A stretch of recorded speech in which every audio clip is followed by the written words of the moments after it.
everybody, I'm Latrina Patrick with Greater Vision Consulting, and I specialize in grant writing. In particular, I work with nonprofit organizations to help them build their organizational capacity by pursuing grant funds from federal organizations as well as private funders. And I also work with organizations and individuals to help them build their grant writing skills through my training and development services. So if you or your organization needs to bring someone in to get your staff or your team equipped to write grants, then that is a service that I am equipped to provide. And you'll be able to find out a little bit more about my professional background as well as the services that I provide at the end of this video. But today, what I want to talk to you about are the 3 P's on the path to successful grant writing. And these are very important, so I want to get right into it. Now, the first P is what I call purpose. As a nonprofit organization, and any organization, you really need to identify what your purpose is. You want to set your intention at the very beginning so that you know the direction you need to go in order to be successful. So if you're not clear about what it is that you're going to do with your organization, then you're going to get caught and lost in the weeds, because what I found in my background is that a lot of nonprofit organizations tend to chase dollars or follow the funding just so that they can keep their organization afloat, and that really is not a good strategy. So make sure that you're clear about your purpose and what it is that you're going to do, and let that be your focus when you are seeking funds for your organization. So the first P is to make sure that you identify your purpose. The second P is making sure that you have a plan.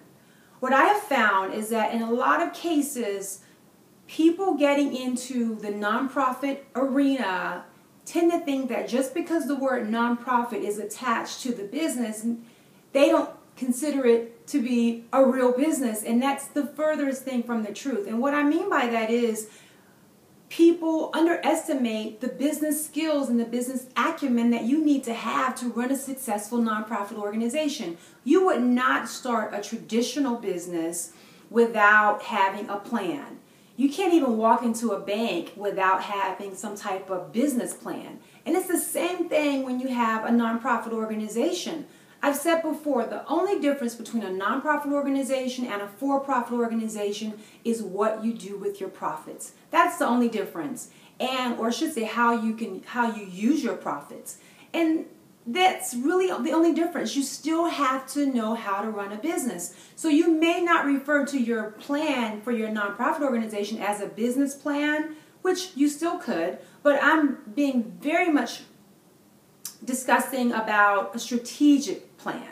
So you want to make sure that you have a strategy in place. And a good strategic plan is going to be from 3 to 5 years, but at least you want to have a 3-year plan to get you started. So once you identify what your purpose is and what your intention is going to be with your organization, now you need to figure out how you're going to get to where you're trying to go. So whatever your organizational mission and your goals are, now you need to back up and identify some actionable steps to get to that ultimate goal that you're trying to accomplish. This is really going to take the sting out of something that may seem otherwise overwhelming. So if you are trying to reduce teen pregnancy in your community, that can be a big elephant to take on. So you want to eat this elephant one bite at a time by identifying the steps that you need to take to get there. So what is it that you're trying to do? Who is it going to require to help you get there? What are the things that you're going to need to do to get to where you're trying to go? So it's going to be different from every organization, but the more you can get these things in writing and laid out so that you have a path to success in your organization, the better off you're going to be. And it's certainly going to help you when you start putting together grant proposals, because the whole objective of the grant proposal is for you to lay out for that funder who your organization is, what it is you're trying to accomplish, and how you're going to get there.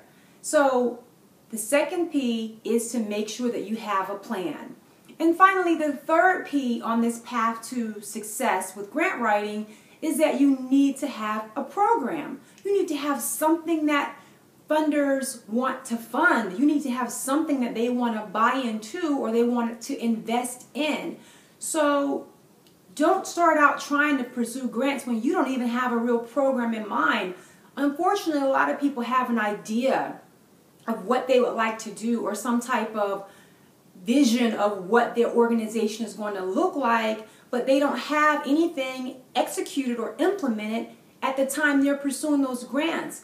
For the most part, the majority of funders are not trying to offer seed money for something that hasn't even started or begun. They may want to give you some funding to expand what you're already doing or to help you do it better, but the majority of funders are not trying to give you something to get you started. There are funders out there for different types of programs, more pilot programs and things like that, but in general, you need to have something that they can buy into already. So make sure you have your programs in order. Make sure that you're already doing something that you're trying to get funds to help you do better. But if you don't have anything that you're already doing and you're explaining to them what you hope to do, that is not going to improve your chances for success. So make sure you have some type of program already going so you can show them that you're a credible organization, that you're already doing something, and that most importantly, you have a community that has already bought into what it is that you're doing. Because if people are sending kids or people to your program, then that's an indication that people have bought into what it is you're doing, and that makes funders a lot more comfortable with giving you money to continue to do what you're doing. So make sure that you have, number one, a purpose, number two, a plan, and number three, a program. So I hope that you find this information helpful. Now, if you want to find out a little bit more about what it is that I do or my background, make sure you visit my website at www.greatervisionconsulting.com, and there you'll find out more about the services that I offer. And if you're interested in having me to work with your organization or come on as a consultant, I would love to hear from you. So you can send me an email at lpatrick@greatervisionconsulting.com, or there's also a place on my website where you can reach out to me through my contact form and let me know what it is that you are looking to have me do. I would love to work with you. And then if you want to stay in touch with me through YouTube and be notified whenever I have new videos to submit or new videos that I've posted, make sure you subscribe to my channel, which is Greater Vision Consulting, or G Vision Consulting. I thank you so much for watching this video, and I look forward to hearing from you soon. Until next time, talk to you soon. Bye.